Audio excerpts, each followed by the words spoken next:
Hello, my name is Davin. I am a student from the Logistic Engineering Study Program, Universitas Pendidikan Indonesia. Did you ever imagine if the world has a common goal? That is what we call the Sustainable Development Goals, or SDGs, a collection of 70 interlinked objectives designed to serve as a shared blueprint for peace and prosperity for the people and the planet. Now, SDG is the new hype of global interest for obvious reasons.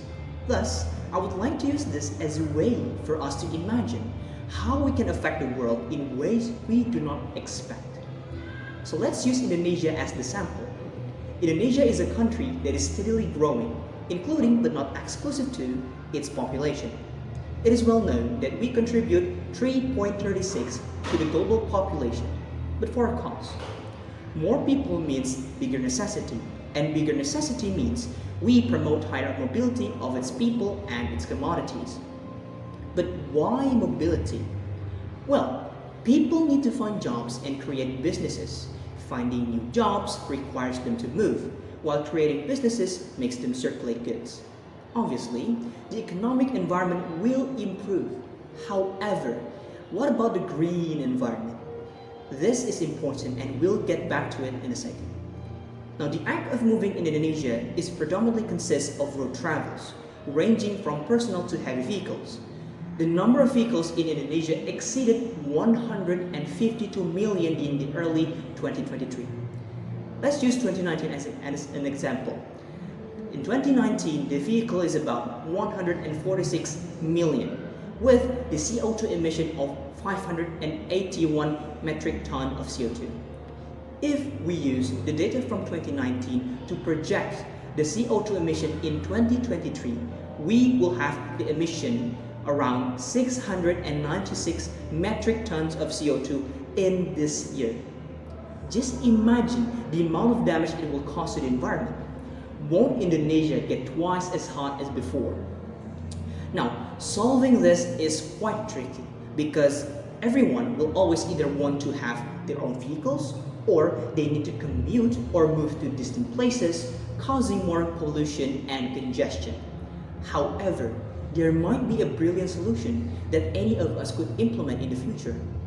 What if we can fix both pollution and congestion with just one strategy?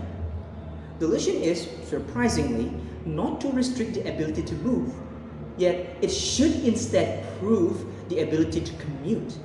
The improvement in this matter specifies on the CO2 emission reduction. The way we do it is by using CO2 emission tracker in road vehicles to monitor the average emission.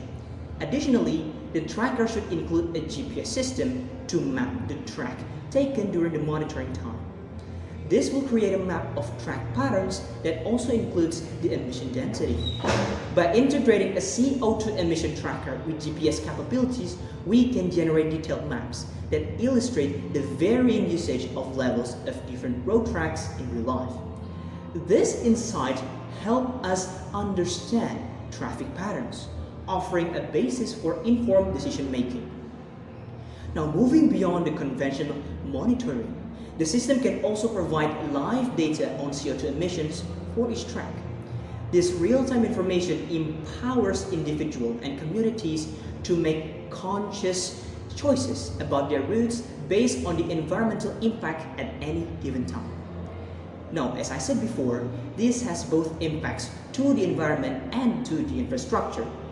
Choosing energy-efficient routes contributes to a reduction in the overall carbon footprint while preserving the longevity of transportation networks. Identifying tracks with lower emission underscores the urgency for targeted infrastructure development. By focusing on regions with environmentally conscious tracks, we can improve access and facilities, ultimately reducing emissions in those specific areas. In short, leveraging CO2 emission tracking in GPS technology provides an informative and non-restrictive solution to address the environmental challenges associated with SDG point 9 and point 13. And that is all. Thank you very much. Cut.